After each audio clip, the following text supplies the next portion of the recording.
Happy St. Patrick's Day, everybody in Philly. Happy St. Patrick's Day. Hi, guys. Happy St. Patty's Day. I can't say. Happy St. Patty's Day.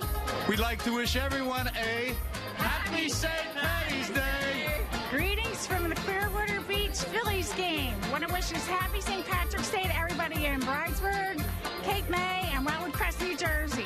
Have a great day, everybody. Go Phillies!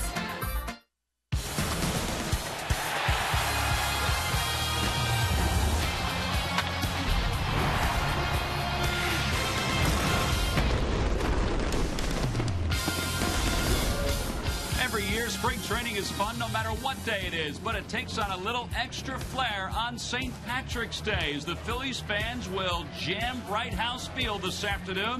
The Phils welcome in the Baltimore Orioles in a split squad game.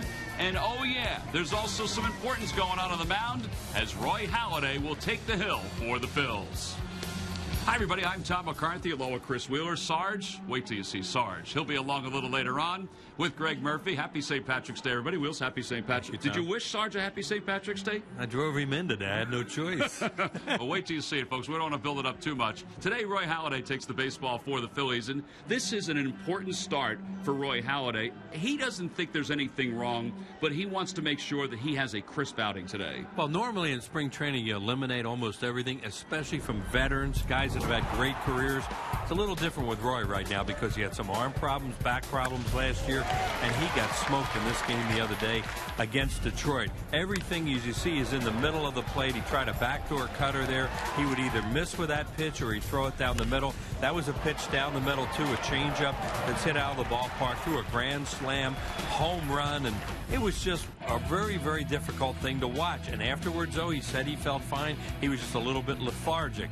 Today is important, as you say, Tom. This is what he's done so far in spring training. The numbers are just not very good. The 6 walks, 4 of them came in that game the other day, along with a couple of home runs. So it is important to watch him today. Now, is he injured? Isn't he? He says he is fine. He is healthy, and that's what you want to hear today. Hope for better results. Yeah, he actually threw a bullpen session 2 days after that last start. Felt great. They worked on a lot of mechanics. We'll see if it pays off this afternoon. As we said, they're taking on the Baltimore Orioles this afternoon.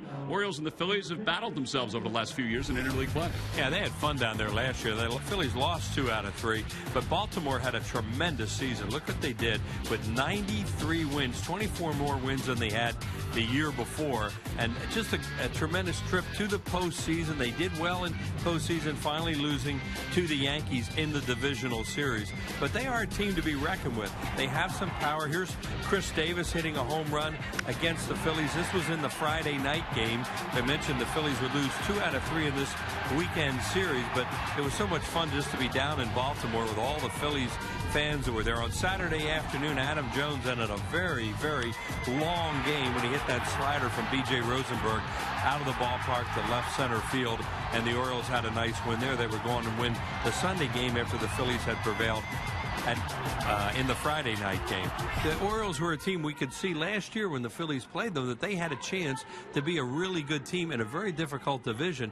Now, you know, the Red Sox have gone the other way. The Yankees have gone the other way. The Orioles, they're going to be right there again, I think. Yeah, the American League East is wide open for the Orioles and the Toronto Blue Jays. We'll see what happens this afternoon as the Phils and the Orioles get together on St. Patrick's Day here in Clearwater, Florida. If you're not Irish by heritage, you are just by invitation this afternoon.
Back here at Bright House Field, everybody is bright and cheery this afternoon as the Phils get set to take on the Baltimore Orioles. We mentioned it's a split squad for the Orioles. They have another game going on down in Sarasota. It's the 10th annual celebration, their 10th annual St. Patrick's Day celebration here at the ballpark. Baseball has been celebrating St. Patrick's Day in its own way really since the 70s when the Cincinnati Reds first started. There you go. The 10th annual Delco does spring training.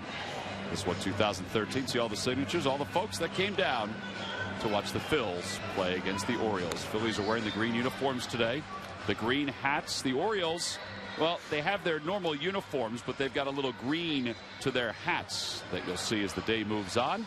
And all around baseball, this is going to be the case, as it's kind of an adopted spring training holiday for Major League Baseball. Let's take a look at the Orioles starting lineup for this afternoon against Roy Halladay. Leading it off at second base will be Alexi Casilla. Batting second, the shortstop Ryan Flaherty. Nolan Reimold is the DH today. Wilson Betemit bats cleanup. Taylor Teagarden is the catcher. He'll hit fifth. Jason Friday sixth. At the bottom third of Pierce Ishikawa and Trayvon Robinson for the Orioles. And Roy Halladay will get set to make the start today. Halladay did not pitch well in his last outing against the Tigers. They'll face Alexi Casilla to lead things off. And the first pitch of the day is in there for a strike, and the count is no balls and one strike. Halladay's spring numbers are not very good, and it's mostly because of his last outing. His previous two outings or three outings were actually pretty good. His velocity was okay. It was in the 90s. His movement was good. Last time, though, a lot of things were left in the middle of the plate. Yeah, he really couldn't command anything the other day. There's another strike, and it's 1-2. Started out with a couple sinkers and a cutter so far. And just watching him in that game the other day against Detroit, it was so obvious early on that it was going to be a struggle for him. There's a changeup. They ask if he went around. The third base umpire says no. So it's 2 balls and 2 strikes. That's Dan Iassogna over at third base. You get 4 major league umpires in this game today. Yeah, Eric Cooper behind the plate, Phil Cuzzy at first, Marty Foster at second, and Iassogna around at third. Now the 2-2 pitch coming. Off the hands, over the mound, Utley charges, going to have to hurry just in time. Well, that's good all around because Roy Halladay made a good pitch. It really ran, made him hit the ball at the end of the bat. And then Chase Utley comes on and makes a really good play. If a guy could run coming out of that batter's spot, watch this Casilla get out of the box. Pitch was up a little bit, but he got on top of it. No wasted motion there because you couldn't waste any. Nice job. Well, now 1 away, and Halladay will face Ryan Flaherty. Flaherty 6 for 27 this spring, 222. Last year hit 216 with 6 home runs for the Orioles, and the first pitch, a fastball outside. And it's 1-0. Tom mentioned they bring a lot of their regulars today, but 3 guys here, Reimold, Casilla, and Trayvon Robinson will play later on, are guys projected to be on their bench, be on their ball club. Flaherty has a chance too. He's kind of a utility guy. Played in the postseason last year with the Orioles.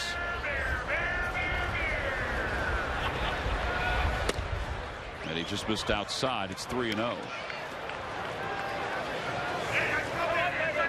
There was a lot of concern after Doc's last start. Obviously, his velocity was in the high 80s. He topped off at 88 miles an hour.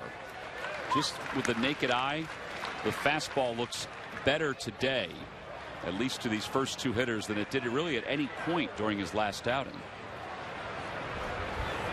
And there's another strike, and it's 3-2.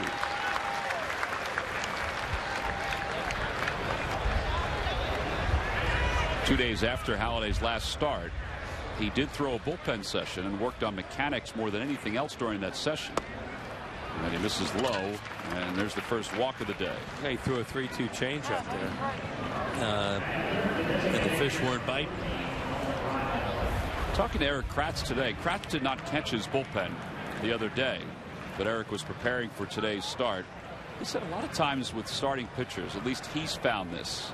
He said, not that I need to make any excuses for anyone. He said, but sometimes there is a lack of an adrenaline rush for a pitcher in spring training compared to the regular season, which, you know, does take a mile or two off the fastball. Well, if Roy Halladay hadn't had what happened to him last year, we wouldn't be talking about this so much. Absolutely. It's really it's just a follow-up on last season. that what are you going to see this season? Well, you know, it hasn't been as good as you hoped it would be. Breaking ball there. You just hoped it would be a little bit better early on. Now, is it going to get better? That's what everybody's hoping, including Roy Halladay, who says it will. 1 ball, 1 strike the count to Nolan Reimold. Battling a sore shoulder this spring. And he fouls it back. It's 1-2. Reimold is 4 for 21 in his spring games. A 190 hitter. See Roy Halladay start getting some swings and misses and some broken bats, and that's another good sign that he's effective. He just missed the breaking pitch, and it's 2-2. He'll probably be in the low 80s as far as his pitch count goes this afternoon if everything goes according to plan.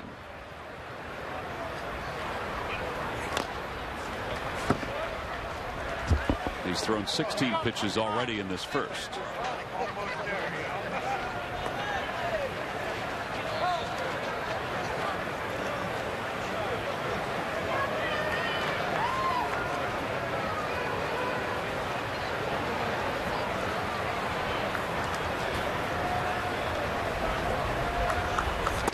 Inside, 3-2. Good running count now for Baltimore.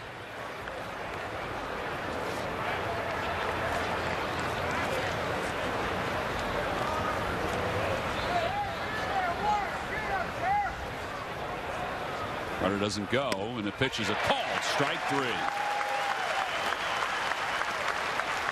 It's almost as if that's what he wanted to do, is start it inside and let it run back to the inside part of the plate. It looks like he missed his spot. Oh, yeah, he did. Yeah, but still, and that really fooled the hitter too, because everything had been away, and you could see Reimold was kind of on his toes, leaning out, protecting away. Now the pitch came inside like that, it froze him, and he took it hoping it was ball 4, and it was a strike. Yeah, Kratz was set up on the outside part of the plate. That's why you know that Doc missed his spot, but had good movement on it. So 2 away. Here's Wilson Betemit, the cleanup hitter, and it's 1 ball and no strikes to Betemit. Betemit has not had a good spring. He's 2 for 19. Last year he played 75 games at third base, 15 at first base, and he also DH'd a bunch for the Orioles.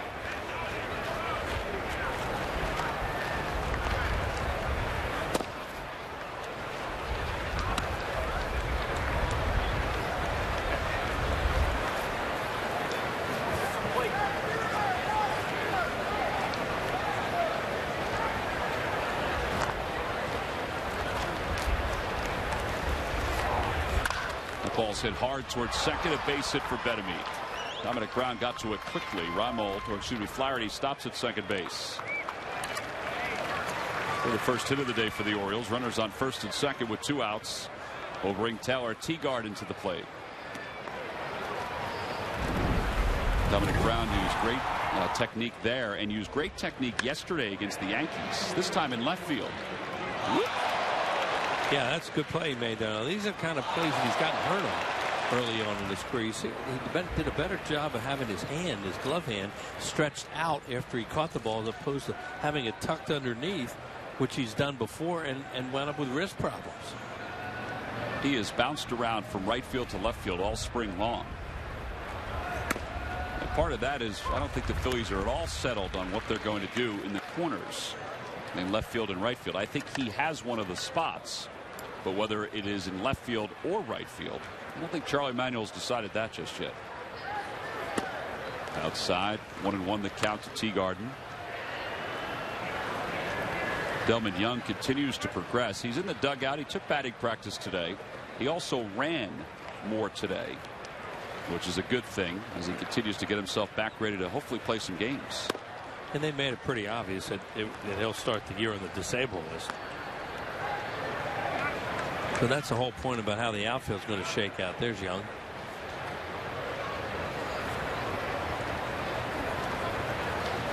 John Mayberry Jr. there too. He's in the mix. Fly ball down the left field line. Darren Ruff coming in. Sunglasses on. And Halladay is through the first inning. He leaves a couple aboard here at the top of the first. On to the bottom of the first we go. Orioles nothing, and the Phillies coming up.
Wheels, I think if Sargent put a little more effort into what he was going to do today, he could have come to the ballpark looking like that young lady.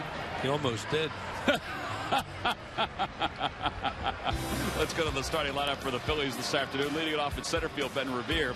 Freddie Galvis bats second, followed by Chase Utley and Ryan Howard. Michael Young is the third baseman. He'll hit fifth. Dominic Brown bats sixth. Darren Ruffson left field hitting seventh. Eric Kratz eighth. And Doc's going to bat today. As we get later and later in spring training, the pitchers are getting ready to take some swings and maybe lay some bunts down. And this is Jason Hamill, who's one of their top guys. Big, tall right-hander, heavy sinker ball pitcher. His numbers in spring training to this point, his ERA is just fine.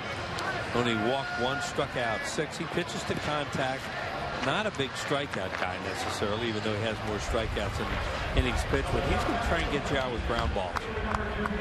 So far, so good for him. There are 7 or 8 pitchers that are battling for one of the rotation spots for the Orioles, but Hamill's not really battling. He is set, as Wheels said. Guy they got from the Colorado Rockies, and he's been a great pickup for them.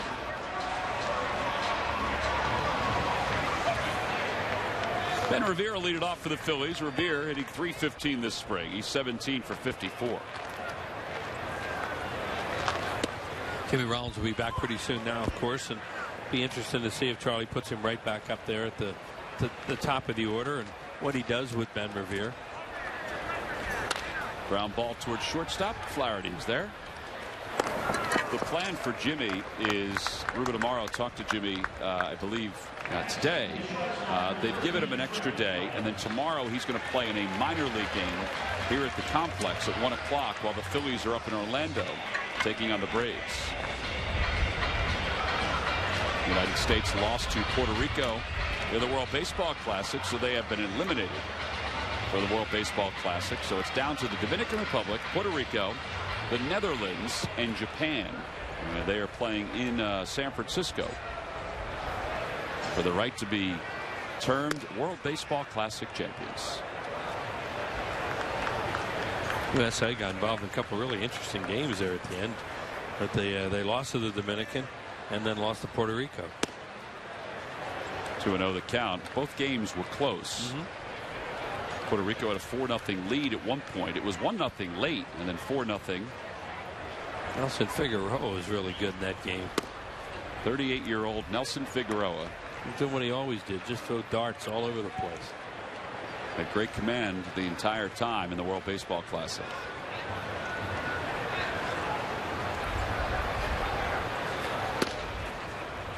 Three and 1 the count. Well, Zach Minor is throwing in the bullpen for the Phillies.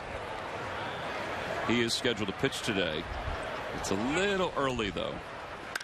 Galvis slams one to center field. It's pretty deep. Robinson going back, and he reaches out, and he makes the catch right in the middle of the track. And there are 2 outs. It was really athletic play by Trayvon Robinson.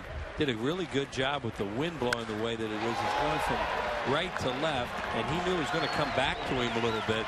So as a result, he never took his eye off that ball. He didn't have to run to a spot, and he just kept drifting. He had it the whole way. And with 2 outs, here's Chase Utley. Utley 7 for 36. At a strike, it's 0-1.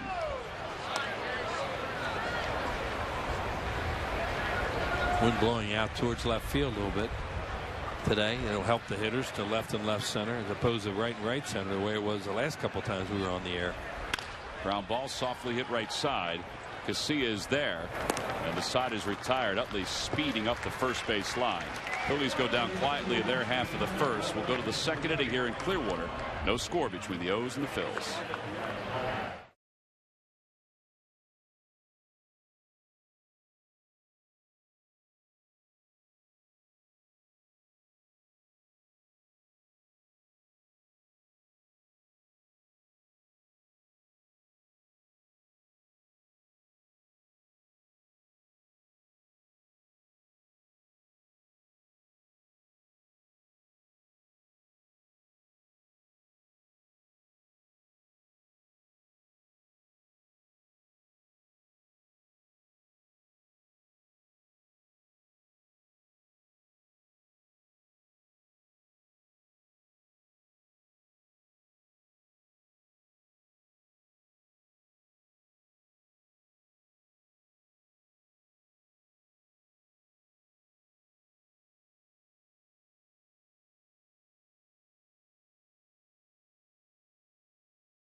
Top of the second inning, a very interesting development has taken place here in Clearwater, Florida. We showed you Zach Miner was warming up in the bullpen at the bottom of the first inning. Well, Miner is in, Roy Halladay is not. So after 27 pitches in the first inning, Doc is done for the day. Moments ago, came up the stairs and headed out toward the clubhouse.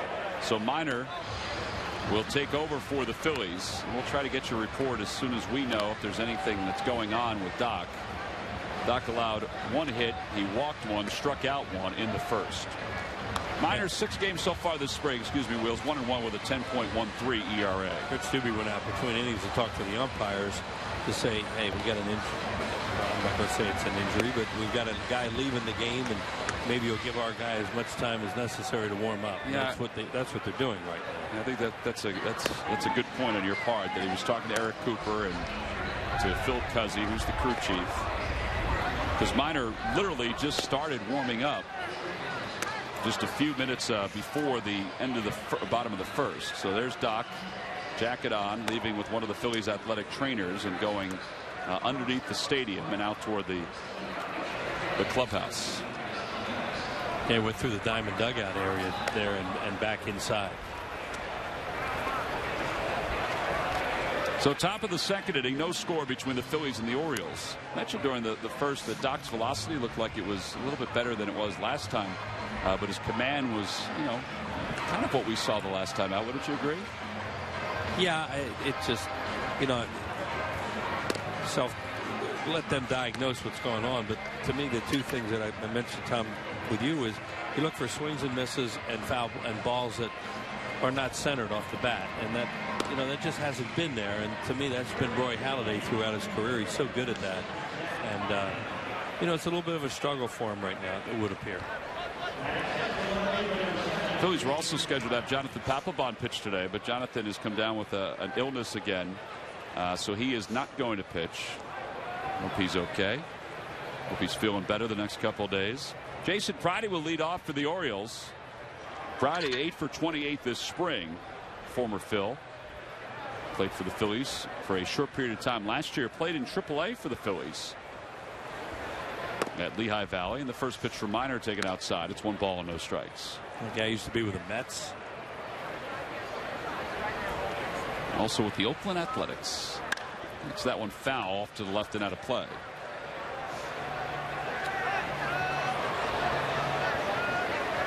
This is the 7th appearance of the spring for Zach Miner. His last game was on the 13th against the Yankees when he allowed a run in an inning and a third.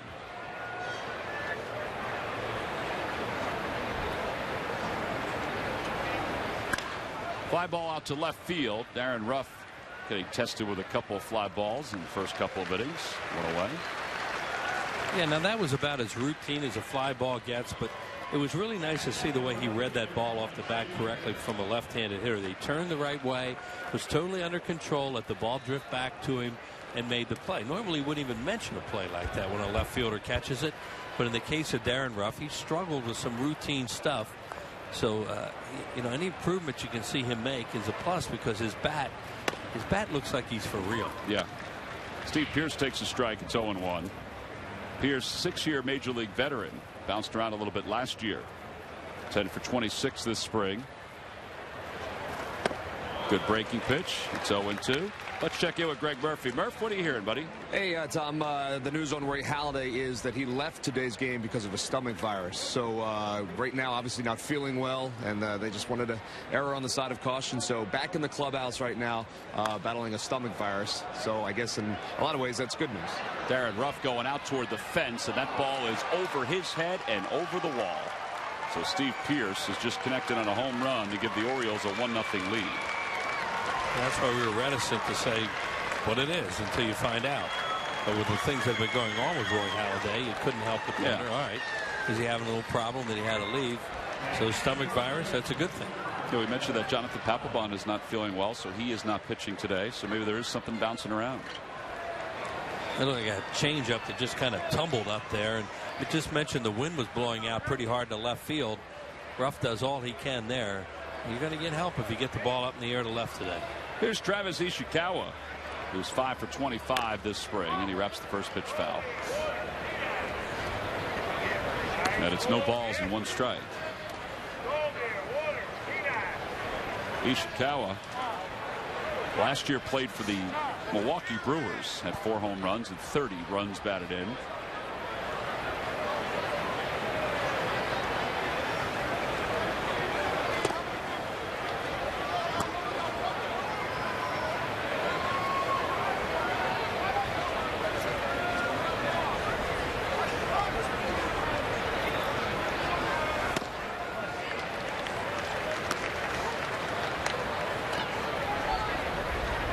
Ishikawa spent 4 years with the San Francisco Giants. That's when he made his major league debut.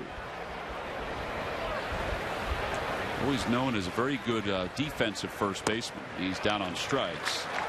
Oh, they're 2 away.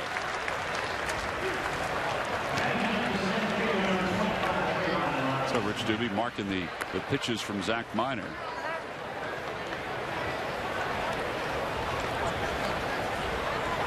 Busy day, busy camp for all the Phillies coaches. Rich Doobie basically lays out the schedule for what happens during spring training all around the major league complex. A little flare out to left field, Ruff coming in, and he plays it on 1 hop. That was actually a good decision there, as Robinson reaches on a 2-out single. Especially with 2 outs. Keep the ball in front of you. You've got 2 outs. Don't let the guy get into scoring position where a base hit can score him. Now, you would think it would take an extra base hit to score him. So that's part of the judgment involved in learning the ball off the bat, and be making a whole lot of circus catches out there. It doesn't make any sense. I mean, he's had 3 opportunities now in this game. I mean, a couple of them were pretty basic, as that ball is pulled through the hole on the right side. And there's the point about keeping the ball in front of you, keep the guy at first base, and now that base hit, which would have scored him, just gets him to third. So first and third for Ryan Flaherty. I guess my point is he's had 3 plays. He's looked a little more comfortable on all 3 of those plays. Wouldn't you agree? Yeah, and he's going to get action, it looks like, out there right now with that wind blowing out. Ryan Flaherty walked his first time up.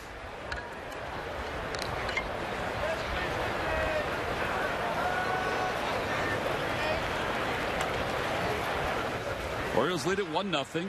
Steve Pearce is homered in this inning against Zach Miner.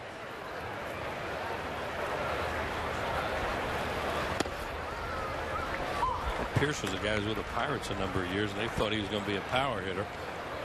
Play first base maybe an outfield, corner outfielder, and that didn't work out. See how strong he is. He can get the ball in the air. Down and away. 1 ball, 1 strike.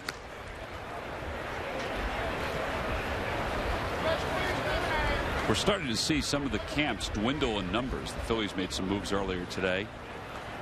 Jake Diekman, Justin DeFreitas among the pitchers who were sent out to the minor league camp. As the runner goes, Kratz will throw through, and safe at second is Casilla.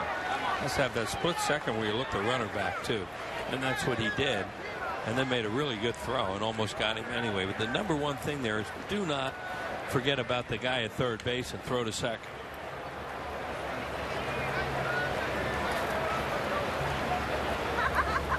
Well, the Phillies play the infield back, of course, with 2 outs, and the count 2 balls and 1 strike to Ryan Flaherty.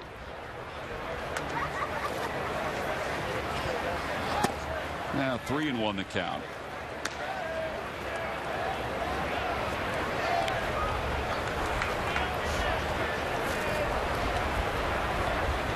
Phillies are also scheduled to see Justin Friend today. And then it could be anybody's guess, because we said Jonathan Papelbon was supposed to pitch. Justin DeFreitas was listed, but he was sent out earlier today. He still could pitch. Second walk by Flaherty. And the bases are now loaded for Reimold. Well, here are the transactions that the Phillies announced earlier today. Option Justin DeFreitas and Jake Diekman to Lehigh Valley. Reassigned Josh Fields and Jimenez to minor league camp. And they traded Michael Cisco to the LA Angels of Anaheim for no compensation right now.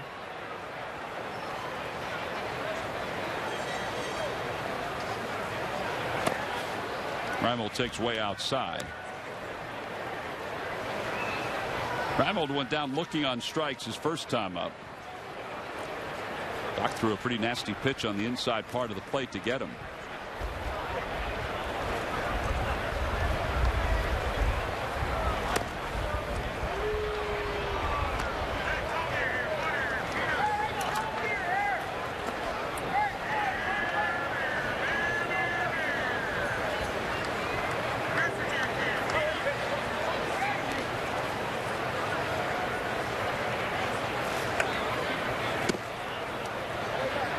Pitch away from the bat a little bit right now and getting in a lot of trouble.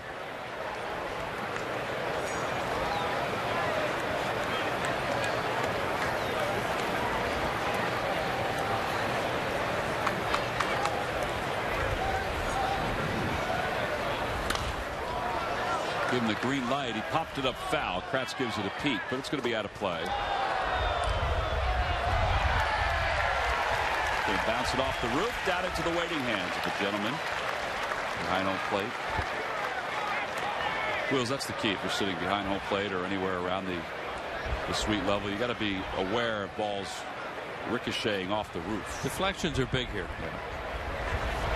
That sounded like that was right above us, didn't it? That was directly on the roof above this booth. Caroms are usually easier to catch, although your back is to the play. Yeah, wait, but you need to turn around. That's true, because some will come off in a hurry.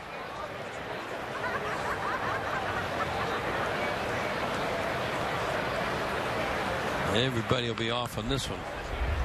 3-2, 2 outs. Top of the second, 1-0 Orioles. There they go. And a foul ball.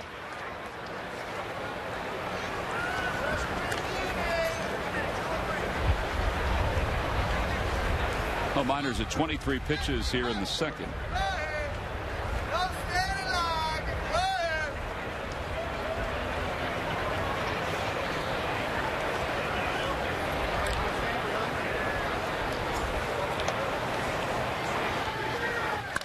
Line drive towards center field. Revere coming on, makes the catch. So the Orioles load up the bases. They do not score any additional runs, but they did score one on a long home run by Steve Pearce. They'll take a 1-0 lead as we go to the bottom of the second.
Phillies open up the season at home against the Kansas City Royals, a 3-game series that wraps up on Sunday the 7th of April. It's IBEW Local 98 Ryan Howard wiffle ball set for fans 14 and under. Get your tickets now by going to Phillies.com. We go to the bottom of the second. Speaking of Ryan Howard, he'll lead it off. Howard, Young, Dominic Brown due up 4, 5, and 6. Ryan with 4 home runs this spring. He's hitting .313. And he takes a strike. It's 0-1. Next time we saw him, we had a game on television. He hit 2 balls to left center field that would have been so far out. Now today they go way out. To right, it's going to be a little tougher. 0-2 the count. They have the overshift on against him, but the outfielders are deep. Yeah, and they play him to right center, where normally outfielders play Ryan Howard the other way. The center fielder plays him in left center. It may be a situation where they're just not positioning him from the bench, and the guys say, well, that's a big left-handed power here. I'm going to play him in right center. Yeah, look how deep they are as you, yeah, there you go. And his wheel set over toward right center field.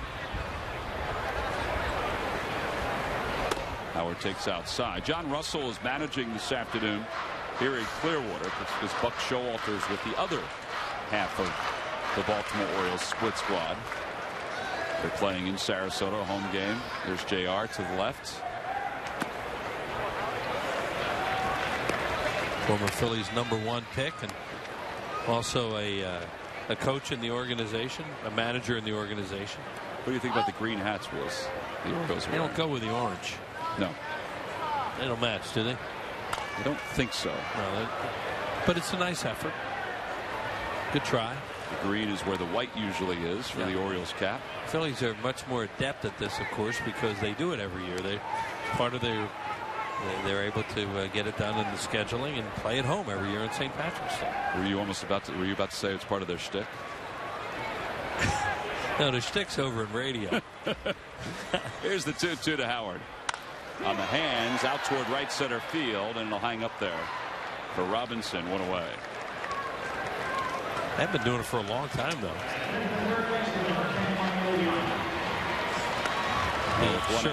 Shirts, of course. Yeah, one out, and Michael Young is the batter.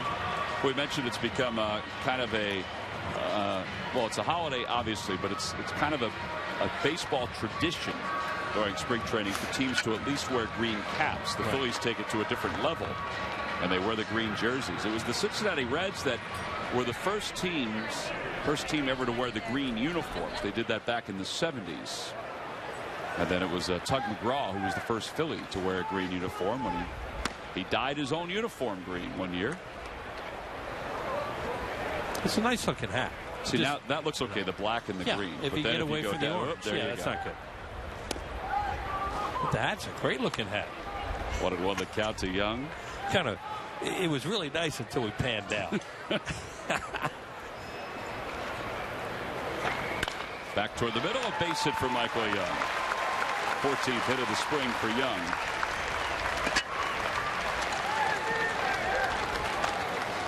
Folks want to know about Michael Young and what kind of a guy he is. Well, he's a tremendous guy.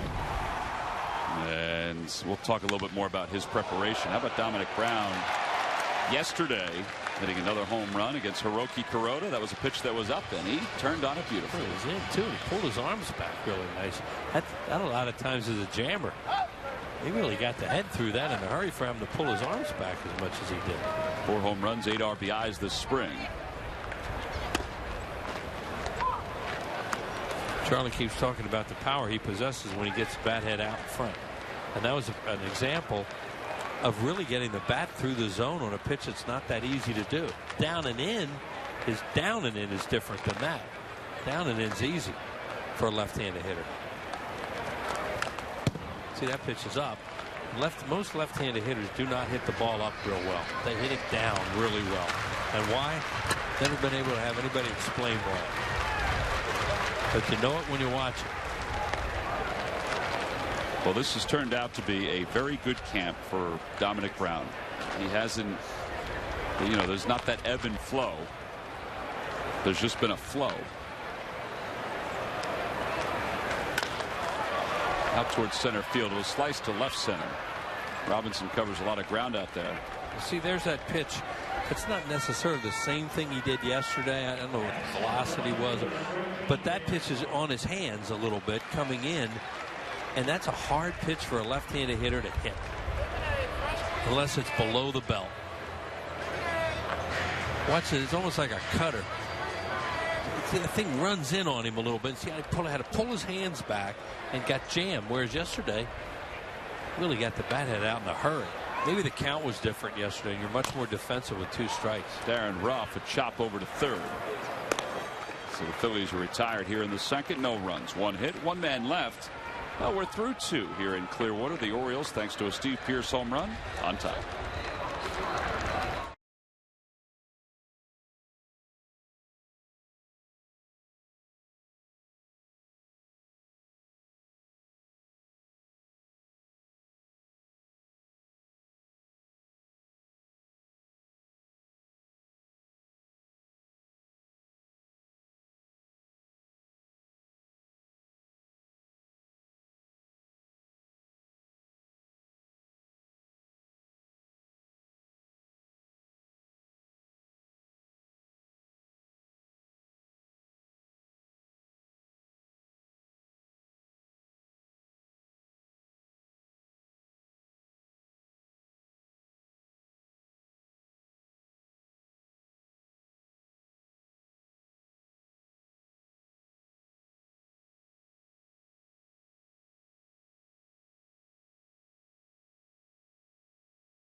Monday, April 8th, excuse me, the Phillies start a 3-game series against the New York Mets. It's McDonald's opening week T-shirt for fans 15 and over.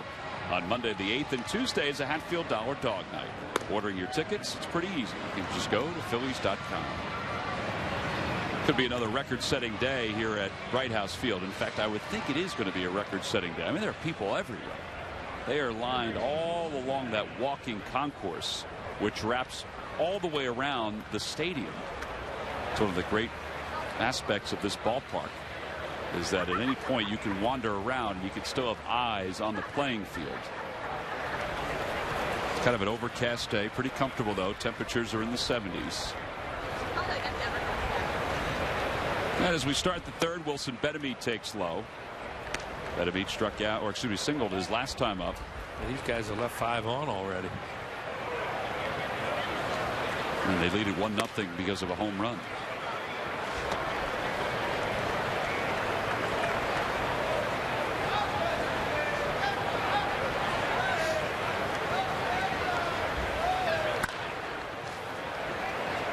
Out of play, and it's 2 balls and 1 strike. And a good chance to be caught by somebody wearing a green shirt. It's amazing looking around here today with all this green. It is amazing. There's the ultimate green shirt, Frank Edwin McGraw. He loved this day. He's had that one for a while. Tug used to always say, pitch me today, but don't even think about it tomorrow. Now, the story is, and we've told the story many times, that he did dye his uniform green one year, didn't he? Right. And then Nick Colosi told him to go back and change it. Nick Colosi was one of the umpires. Right. The veteran umpire at the time. Broken bat for Betemit. He'll get another base hit out of it. Who also served as maitre d' at the old Copacabana in New York for Nick Colosi. That was his part-time job? It was his part-time job. Oh, well, the leadoff base runner aboard, Taylor Teagarden, is coming up. Let's check in with Murph. Murph? Well, T-Mac, I'm making my way around the ballpark, and it certainly is a festive atmosphere out here on St. Patrick's Day. But, you know, we talked to Ruben Amaro Jr. A couple days ago just about the state of the team with about 2 weeks left in spring training. And obviously his concern for Roy Halladay, we talked a little bit about that. But he said the thing that he's most concerned about and the thing that he'd like to see change quickly is the Phillies' sloppy play. They haven't been completely crisp in all their games. You take a look at the graphic, just 2 other teams have more errors in the spring than the Phils. So Ruben said that's the kind of thing that he wants to see get fixed in the next 2 weeks, and, you know, sooner rather than later, because, you know, Wheels, as you've talked about many times, when you have a pitching staff like this, you need to catch the baseball so you can obviously win more games, because it's that kind of thing that's going to help you win games behind a good pitching staff. Oh, it's so true. Murph, you can't give up extra outs in baseball. Philly's playing a hitter's ballpark. You give the opposition an out or two, and a lot of times it's not even errors. It's balls that you don't get to. Mentioned earlier about letting that ball in Darren Ruff go in front of him and not give up an extra base, keep a double play or a force in order. Those are all part of, that's all part of what you're bringing up right now. That's all part of good defense. It doesn't necessarily show up as an error. Right, and we should point out that, in spring, those 27 errors that the Phils have, not all of them have been by guys that are going to be on the 25-man roster. So you have to kind of keep that in perspective. Late game errors, maybe not as important as the guys earlier in the game who are going to be on the roster. But it is a little bit of a telling stat. So Ruben said he'd like to see it get better and get better quickly. Yeah, I think those words were kind of echoed by Charlie Manuel and have been this entire spring. And it was even the first week of the season when the Phillies were making some errors that Charlie said the same thing. In fact, there was that one ball game. He said, what did he say after the game? He goes, I don't want to talk about it. It just gives me a headache.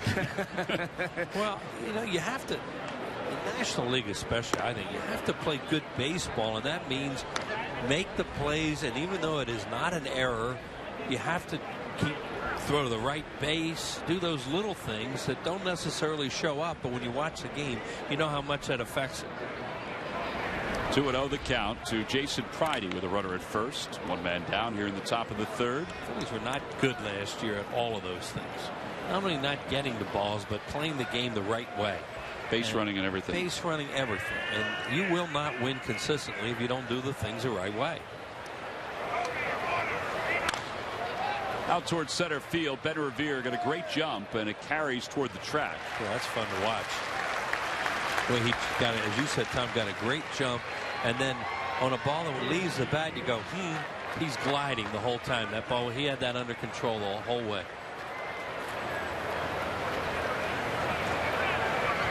Now 2 outs here in the third. Steve Pearce, the batter. You think about it during spring, we haven't seen him make that many plays. You don't play all the time. You don't see every game. And that just jumped right out there, the way he glided after that ball. That's a center fielder.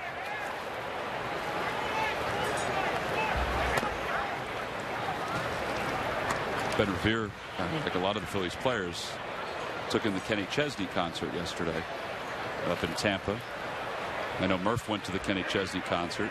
Ben had never been to a country concert. He said it was great. He said the atmosphere was awesome. There's a ground ball foul. And it's 1 ball and 1 strike. Nice play by that gentleman there. Well, that comes to he always comes to Lincoln Financial Field during the summer. He'll be there later on this summer. Right.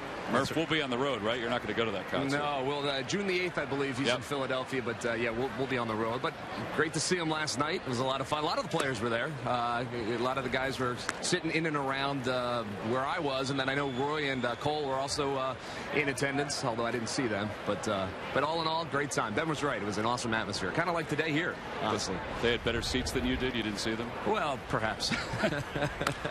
Line drive foul, and it's 2 balls and 2 strikes. Back to first base goes Wilson Betemit. Kenny Chesney was actually here at the ballpark. I think it was last year. Last year, yeah. Sitting out in Whale Beach. He and his entourage watching. He watched about 5-6 innings last year. Whale Beach is the section right next to the press box on the 2nd level. Named after the old area at Jack Russell Stadium where some sports writers used to sit with their shirts off, and they were not in top shape. Well, he was in top shape. Yes, he was. He would not. Whale Beach would not have been. But there that's called Whale Beach. I almost went to try and circle it. That'll come later. There it is right there. That's Whale. But the real Whale Beach was down the right field line at Jack Russell near the clubhouse. They would just lay on the grass, and it was not pretty. Runner goes, pitches lifted foul and out of play. Or as Jerry Martin used to say, it wasn't even cute. Wow, that was some sight. Did you ever sit out there, Wills? I was busy. I wouldn't have dressed it up any. None of us would.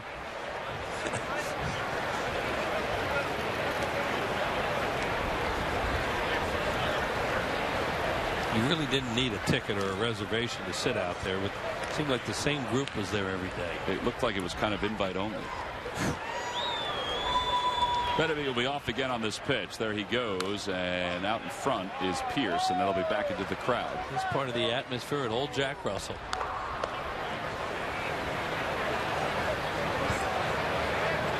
Jack Russell Stadium was located, what would you say, about 5 miles away from here? Yeah, Greenwood and Seminole, more downtown, maybe about 5 miles. Yeah. We always tell people, they say, well, the Carpenter complex is really nice. Did they build that when they built Bright House Field 10 years ago? And we always say, no, that's where the minor leaguers always were. Yeah. But they were 5 miles away from where the big club was. Right. Out toward right field. Zach Minor is going to get out of this third inning. He allows a leadoff single, nothing else. We've played 2.5. We'll go to the bottom of the third. Folks, just settling in for an afternoon of baseball. All I can say.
Let's go places. And by W.B. Mason. You can't go wrong when you buy right. Well, the United States Special Operations Command, based in Tampa, Florida, were doing some parachuting into Bright House Field prior to the start of this ball game. Boy, they make that look easy, don't they? Just really easy. In fact, there were those two guys, they were stacked on top of each other, and they were coming down. Then they finally released as they were coming down to the field. Keep watching that, and it worries you and bothers you, and then you see them do it, and you think, well, to them, it's really not that difficult. Eric Kratz shoots one toward right center field, and that's going to be off the base of the wall. Kratz on his way to second. And he's aboard of his 6th hit of the spring. That was one of the harder hit balls that he's had this spring, which is a good sign. Yeah, and it was hit into the wind, too. The wind was fighting this thing the whole way out to right center. Really thought it would get knocked down to the point they'd be able to catch it, one of the outfielders, but he hit it so hard he cut it right through it. Pitcher spot is due up, and Stephen LaRue is going to pinch hit for the Phillies. So Zach Minor leaves after 2 innings. Minor allowed the home run. Overall allowed 3 hits. Jeremy Horst is in the bullpen throwing for the Phillies. Stephen LaRue yesterday against the Yankees. He was part of the action. 9th inning, that little breaking ball. We talked about how they left-handed hitters love breaking ball or pitch down and in like that. Boom, gone. Ground ball right side. That'll get the runner over to third. So Kratz easily goes to third. As they say in baseball terms, that is a productive out by Stephen LaRue. That's good baseball when you do that. There's Jeremy Horst. If you're just joining us, Roy Halladay pitched the 1st inning and then left with what is termed a stomach virus. Thank goodness that's all it is. You know, there were a couple of times we were discussing this in between innings where he did walk around the mound, took his breath. One time he leaned over. I thought he was touching the rosin bag, but he was just looked like he was just trying to catch his breath behind the mound. They don't have to play the infield all the way in because of the runner at third base. This is they are really showing you a potential for an infield in situation here, except they don't have to. And they figure Kratz will not go on contact either. So they're going to cheat back a little bit. See right there. Teagarden blocks that pitch. It's 1 ball, 1 strike. And Benameed will play up at third base because he's there for the threat of a bunt from Ben Revere. The other guys figure they can make a play, and Kratz isn't going to score.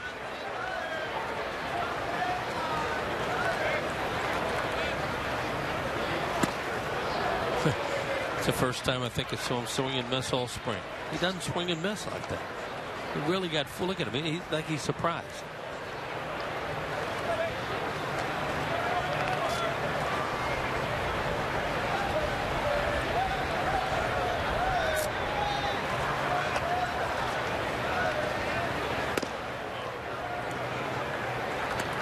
Revere not necessarily the ideal guy to get a run in this situation because he's not a fly ball. You don't want him to be a fly ball hitter, and in this case you want a fly ball, and they play him real shallow. Oh, the right fielder is way too deep. Out toward left field. Pridey on the run. Out toward the warning track. Reaches out. Bobbles it, and he dropped it. Kratz walks home from third. Revere's at second. It's a 1-1 ball game. A fly ball hitter on that one. Then the wind picked it up. Almost took it all the way to the wall. Nice job by Ben Revere to get the run in. I think Pridey may have gotten spooked by that wall as he was going across the track. Well, look how far he had to run. I just mentioned how shallow they were in the outfield. Ball hit the glove, popped out. He almost caught it with his bare hand. After I want to see, he tries to catch it. Whoop! Off the hand, off the wall. He really had and a tough angle too, because you don't expect Revere to hit it that far, and the wind took it. Well, they did score to double, an RBI, 4th RBI of the spring for Revere. Freddie Galvis up here, and it's 0-1.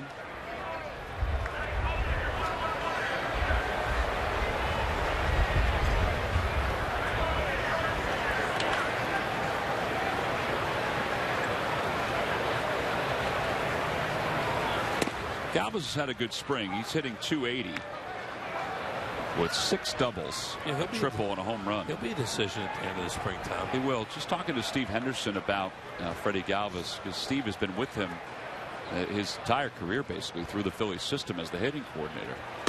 He said he loves how he's progressed on so many fronts. He said there's still a couple things that they have to tweak, but that's the case for a lot of young hitters. But right side, left side, the progress that the guy on the left says about the guy on the right, said that it's all positive. Well, just having seen him in spring training from year to year, he's really improved. He's still a little bit of undisciplined, like right there. He will chase balls out of the strike zone, but this guy's a bad ball hitter. He will hit some pitches out of the zone and nail them.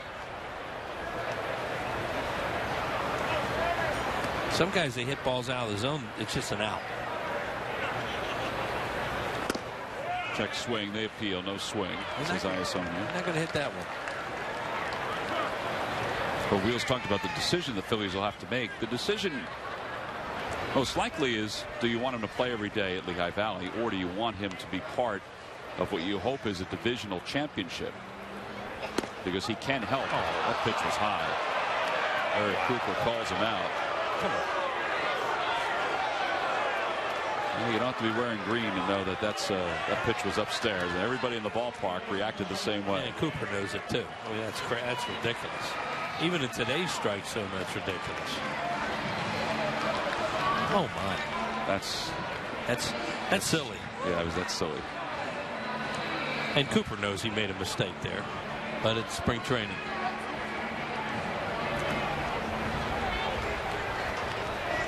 For a regular season game, there'd be some serious barking going on down there. Down there, up here. Oh, well, yeah, there'd be areas up here that. Chase Utley takes low, 1 ball and no strikes. That'd be a little critical. Chase grounded out to second his first time up. His average at 189. A base hit, the Phils could take the lead because Ben Revere is over at second.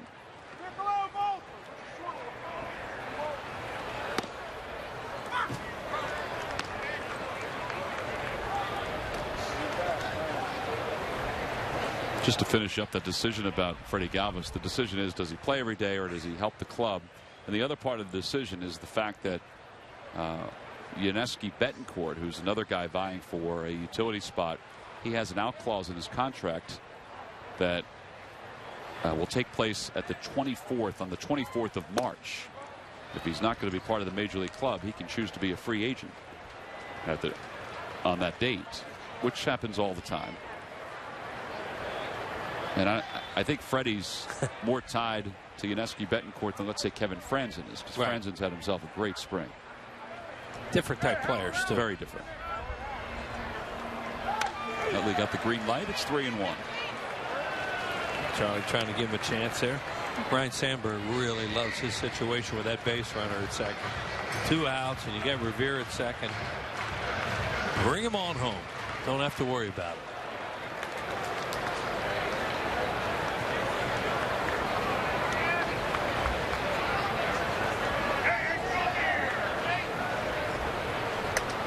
Utley hits it back to the box off Hamill's glove.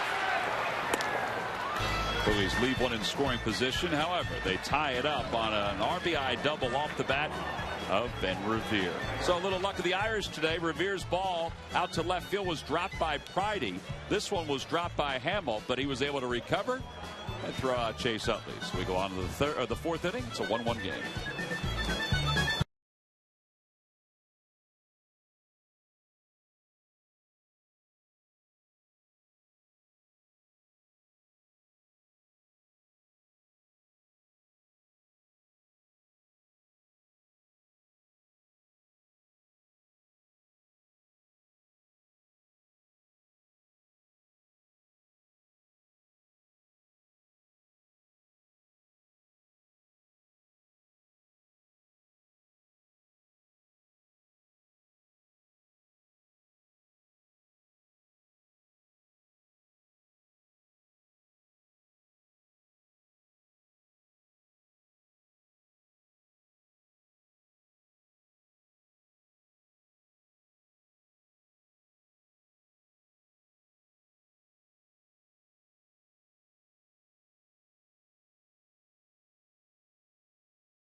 Top of the fourth inning. It's a 1-1 ball game. The Orioles and the Phillies. I don't think anyone out in the crowd today has anything outfit-wise on our man.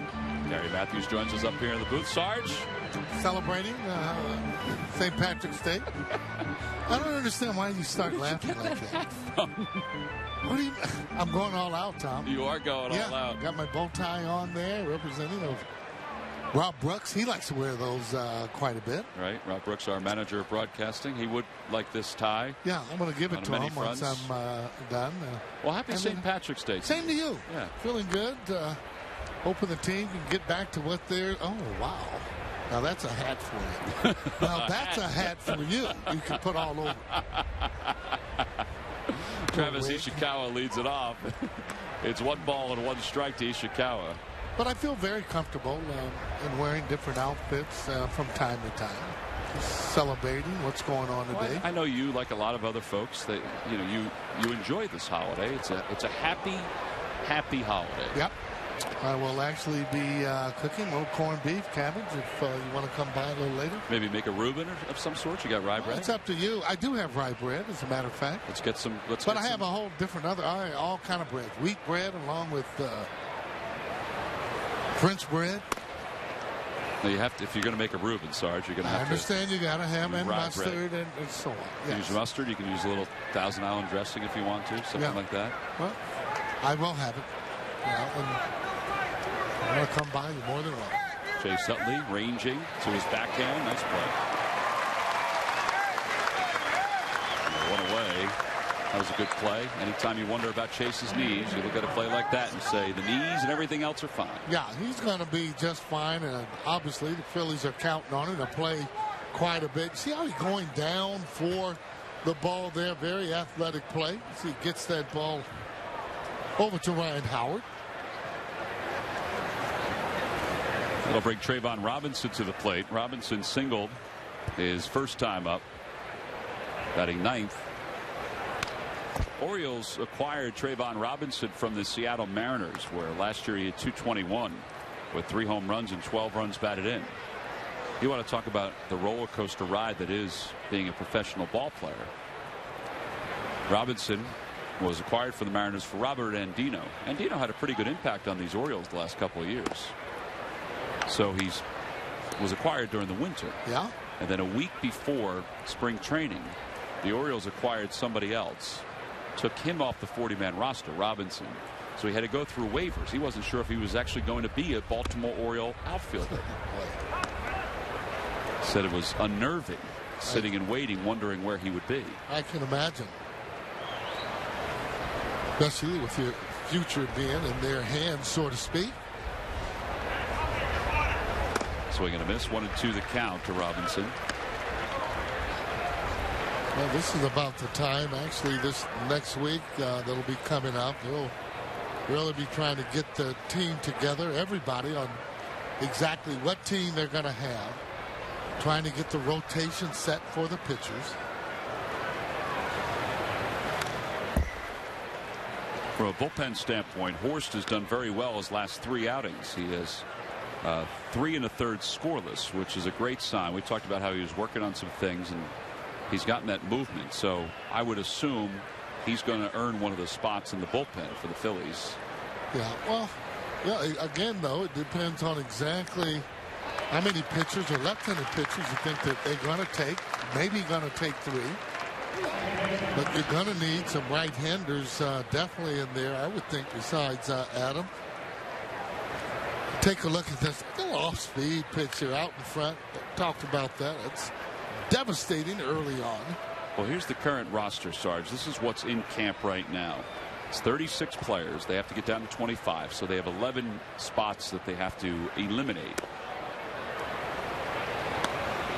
Now, this is always a fun time in baseball to be able to talk about roster spots.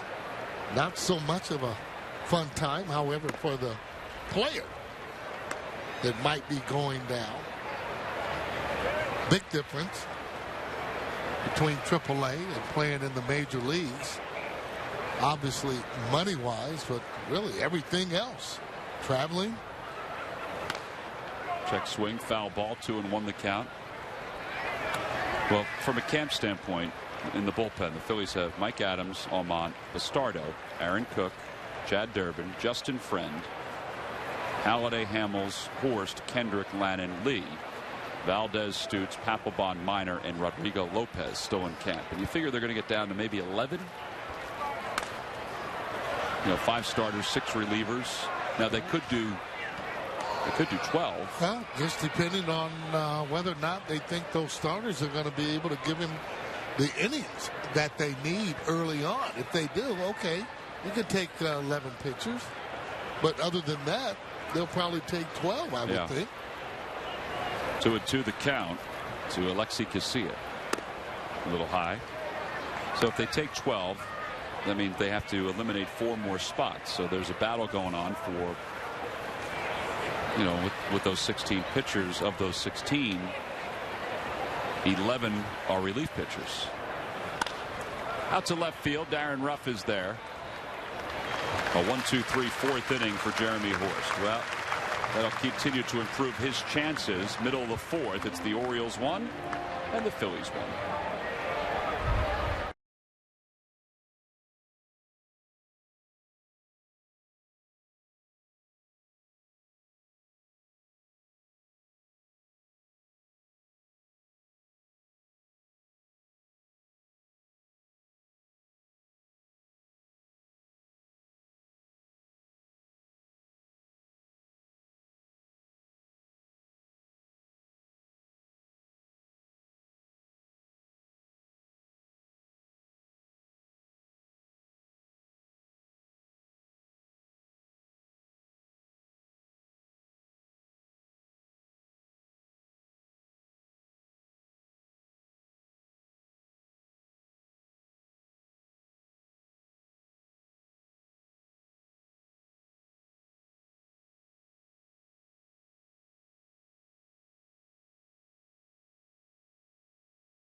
Phillies baseball is brought to you by the Quality Plus Ford stores. Go further. Hope you're enjoying your St. Patrick's Day. I know they are here at the ballpark. They really are out at the Tiki Bar. Oh, boy. It's always been a great time, spring training and St. Patrick's Day. Do you remember wearing green uniforms, green hats? You never did that with the Giants. No, we wore the green hats. How about the Braves? Green hats, green uniforms, or just green hats? No, never any green uniforms. Okay. We begin the fourth. Ryan Howard takes a curve. Howard flied out to center his first time up. Well, Ryan continues to swing the bat there. Okay.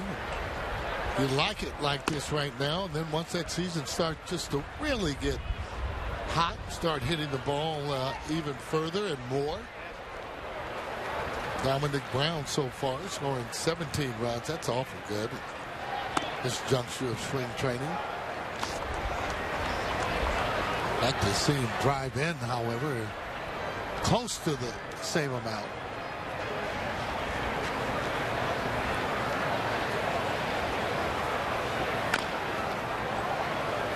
It's even now 2 balls and 2 strikes.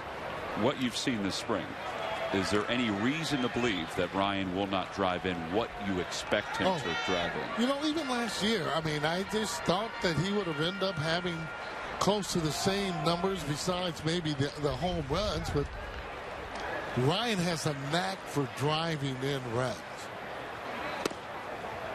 Yeah, he was on pace if you stretched his numbers from last year. 14 home runs, 56 runs batted in. He was on pace for 115 runs, 120 runs batted in. Oh, yeah. See his numbers this spring where he ranks. That one is looped out to center. 16 hits now for Ryan Howard. Well, I think he's really trying to become a little bit more of a hitter. In other words, thinking a little bit more at the plate. I'm just hoping this year we don't see him strike out as much on the same pitch, which is that slider from a left-hander, usually in the dirt. Been making the pitchers get the pitches up in the zone. Take a look at it. Out in front just a little bit as he catches it on the end of the bat. Good technique, however. Michael Young singled his last time up.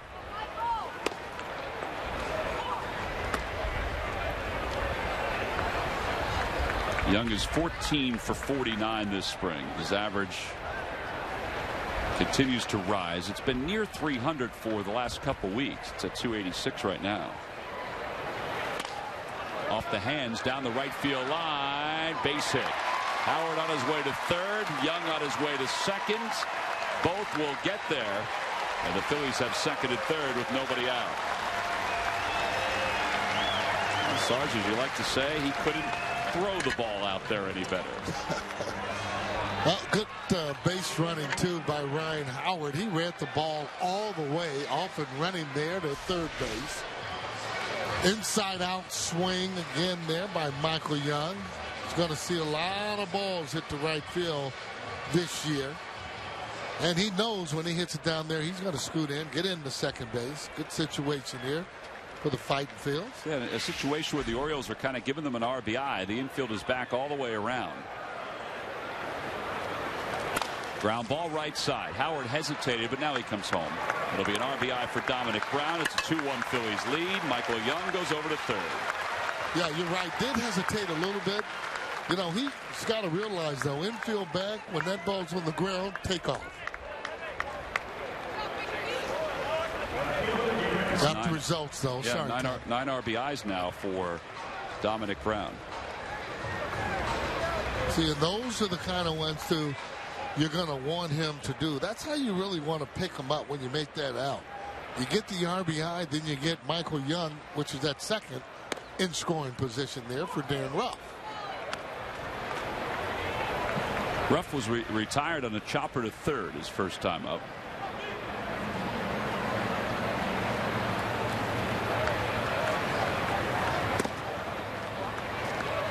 Well, they've been really pounding that ball inside and getting into Dan Ruff's kitchen. Could be swinging at balls that are on the inside part of the plate, like that one.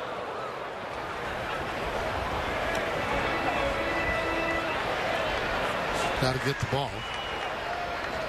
Cruz is waiting for it to stop rolling, Sarge. Yep.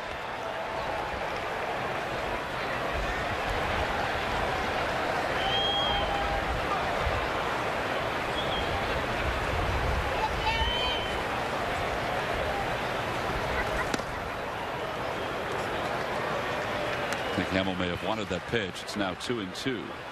That's when Darren will start looking for balls on that inner half, and he's done it before. Well, hit that ball out of the ballpark. Broke his bat. Caught at third. Young gets back ahead of the tag by Betemit. That was a brand new bat that he just shattered. Yeah, that's a pretty good pitch. Again, in on his hand.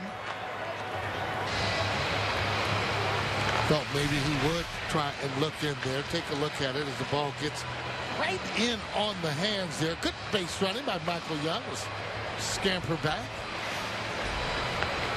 What you do, you youngsters out there, line drives, you want to kind of really freeze, especially if you're in scoring position. Because if it goes through, you score anyway.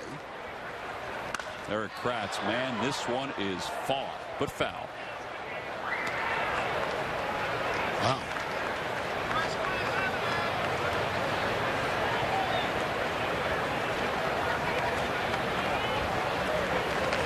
Look out no matter where you are in the stadium. He hooked that down by the kids area, the play area.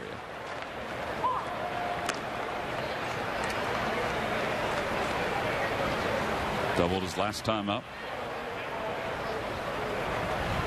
There are people everywhere. That's the kids area, but they're not kids.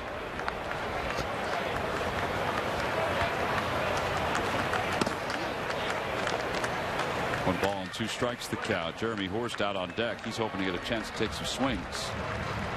Every pitcher, particularly relief pitcher, doesn't get a lot of opportunities. Yeah, this is the time of the season or in spring training when you'll see a lot of the starters starting to get at bats. Early on, not so much important.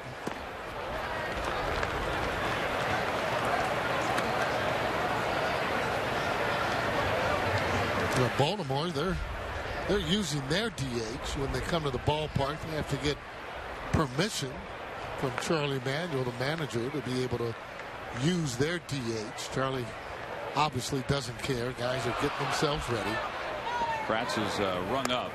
Phillies do take the lead, however, on the RBI off the bat of Dominic Brown. That brought home Ryan Howard through 4. The Phillies 2 and the Orioles 1.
Chase Utley has been the heart of this Phillies run, but what is his long-term future in red pinstripes? We'll ask the 5-time All-Star himself, plus count down his top 5 moments with the club on Phillies Focus tonight at 10:30, only on Comcast Sportsnet.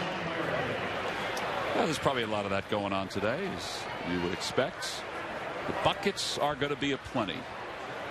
Out on the berm, they're just soaking in a little sunshine. The sun has popped out over the last inning or so. Temperatures, as we said, in the high 70s here today. A little bit of a breeze. It's a nice day to be at the ballpark on St. Patrick's Day. We hope you're enjoying it wherever you are. Hope you're safe. Ryan Flaherty leads it off against Jeremy Horst. Flaherty has walked twice so far. Once in the first, once in the second.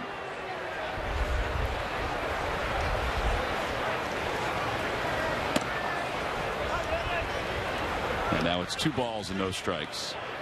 And Baltimore Orioles, they expect to make a run this year, especially because of that division being a little bit weaker. Played pretty well last year, the way that they were fighting, trying to win that division.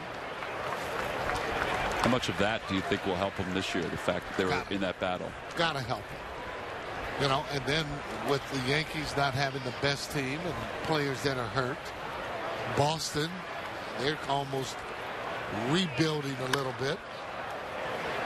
Out to center field, Ben Revere is there. It's good play. One of the books. Nolan Reimold is the batter. Where would we find Murph today? Well, he is a Murphy. So we're sending him out to the Tiki Bar. Yeah, you know, I thought it would be a great idea, and here I am, right in the middle of it, guys. You know, Tom, you just mentioned about having fun and being safe. We're having fun. I'm not sure if I'm safe, though. In the middle of everybody here, they are certainly having a good time. I know they haven't announced the attendance here today, but I got to believe that we're going to eclipse that record that we set just the other day of over 11,000. So the folks up here are all clad in green. They are having a good time. I'm getting a kiss. This job just gets better every day, guys. Let's send it back to you. Ben Revere comes in to make that play on one hop. Well, last year, Murph, you had the kiss at Citizens Bank Park. That's right. Yeah. So it's just it's fitting that each place you go, that it happens again. I have a feeling we'll see that a couple of times before it's all said and done. There you go. Oh, boy. From Paula Abdul to some young lady out the Tiki Bar. Oh, yeah. Guys, I'll see you tomorrow. All right, Murph. Murph, be safe. Set your alarm, buddy.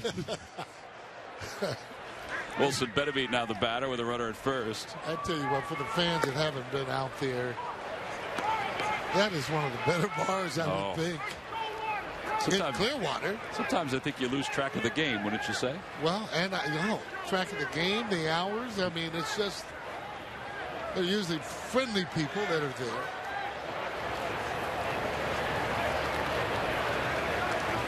Usually when you come down to Clearwater to watch a Phils game, the Tiki Bar is open for a couple hours afterward, and you get a chance to be entertained by Greg West, who's been here for years, entertaining with his guitar out there at Frenchie's. I'm sure he'll be out there again today. Used to be a place that Larry Anderson would frequent quite a bit. Doesn't go there as much anymore. 1-2 the count as Benavides fouls that one toward his dugout. Well, it's kind of like in an area where you can be all around the Tiki Bar and still have a good time. Yeah. You don't just have to be in one particular spot. Well, during games, it's hard to move around out there. Not a bad changeup by Horst. He thought it was on the edge.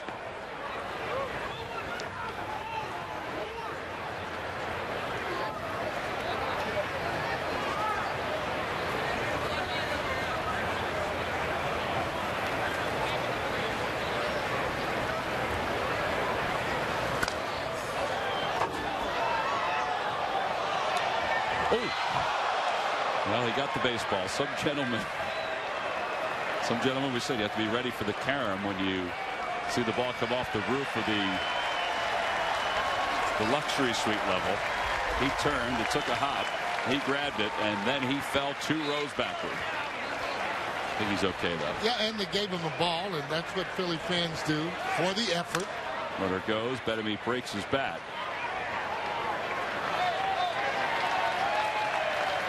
Oh, what a fun ballpark when it's just full up. I mean, There's an energy to it. No doubt about it.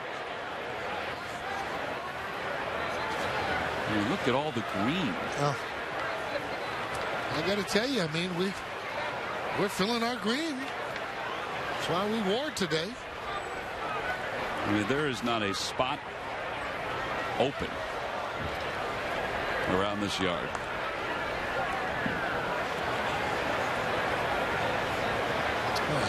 Like that look. Irish Princess.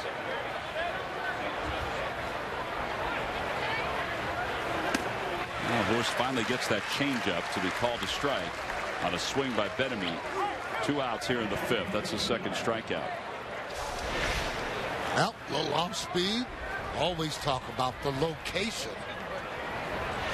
That's half the battle, though. You can get in, throw the ball is hard, but if you have good location, you'll be able to pitch in the major leagues. Now Taylor Teagard, he's 0 for 2. Whoop. That's way upstairs. 1 ball, no strikes.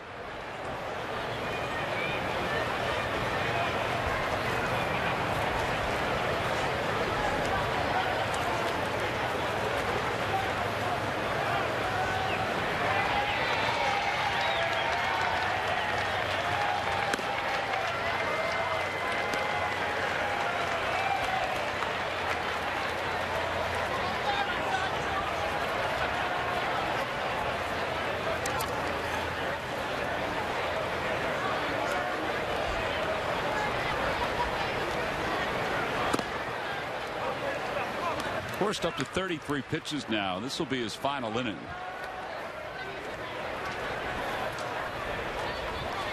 Pitcher spot is due to lead off the bottom of the 5th. Nobody has started to throw just yet for the Phils.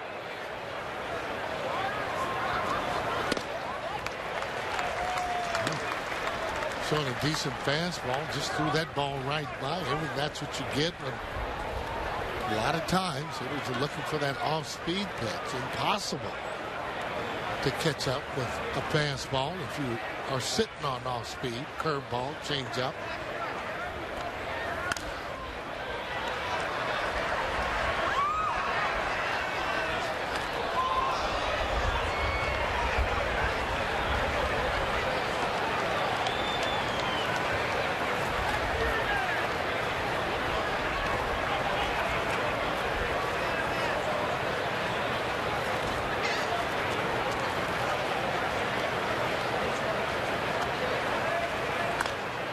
Got him to pop it up in a shallow right field. Utley is there.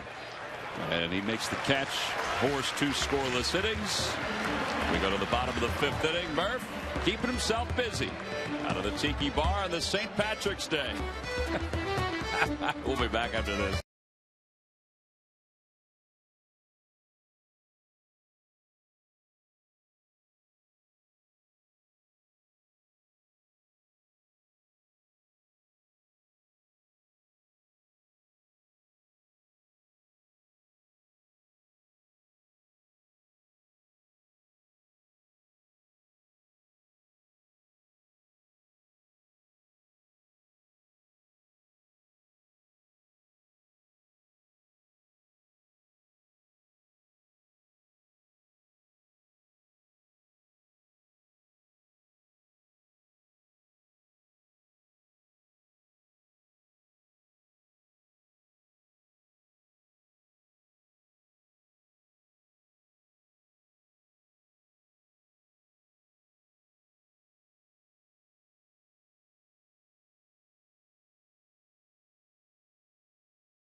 Mentioned this before that the Phillies have a pretty busy schedule to start the 2012 season. And you can check out everything that's going on from a Phillies standpoint by going to Phillies.com. You could also go to MLB.TV to get a chance to see every out-of-market Phillies game live or on demand on your favorite devices. Again, go to Phillies.com. Check it out today.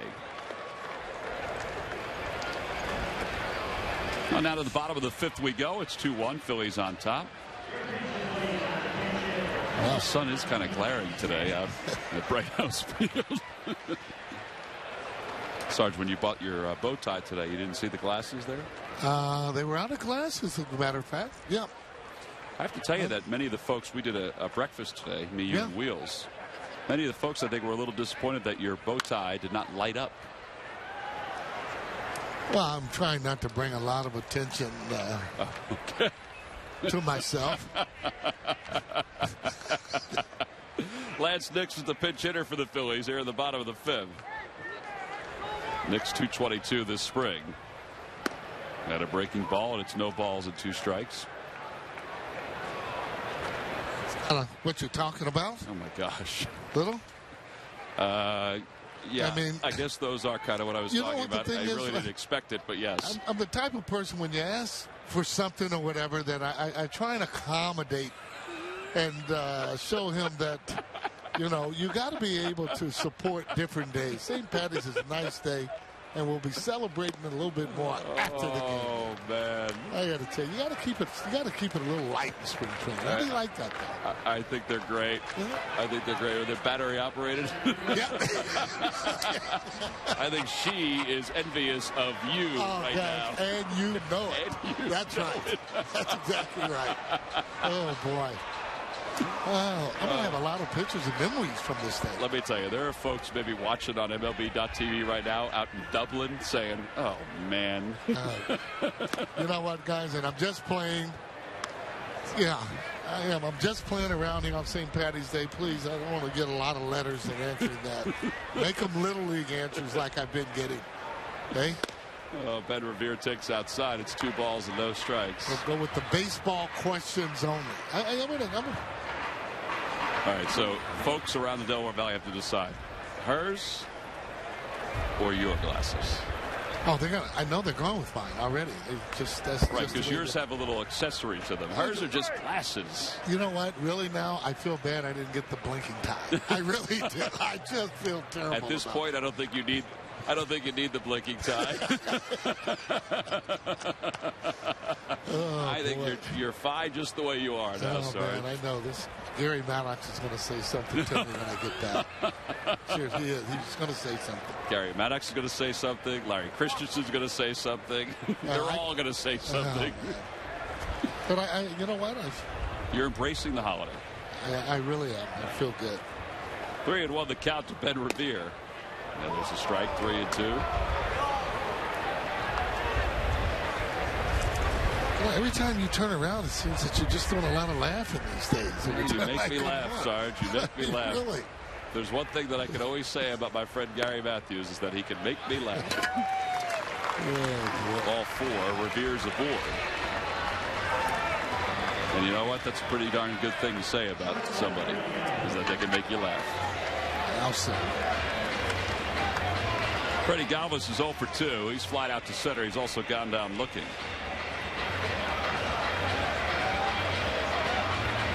Now, you should think, too, though, Ben Revere should be trying to think about stealing a base. These are these situations. Fighting Fields up by 1 run. He wants to get in scoring position. Earlier during the count you run, the better. There he goes. Well, he got a good jump. The throw didn't have a whole lot on it. And he's in scoring position with 1 away. You know, and that's okay, too, because base stealers will put pressure on you to make a good throw. And that's what he's going to bring here. You got to throw the ball right on the bag in order to get him, and it'll be bang, bang. Look at that jump. That's what Tom is talking about.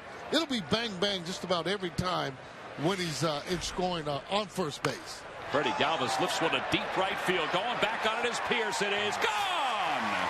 A 2-run home run for Galvis, his second of the spring. 4-1 Phils.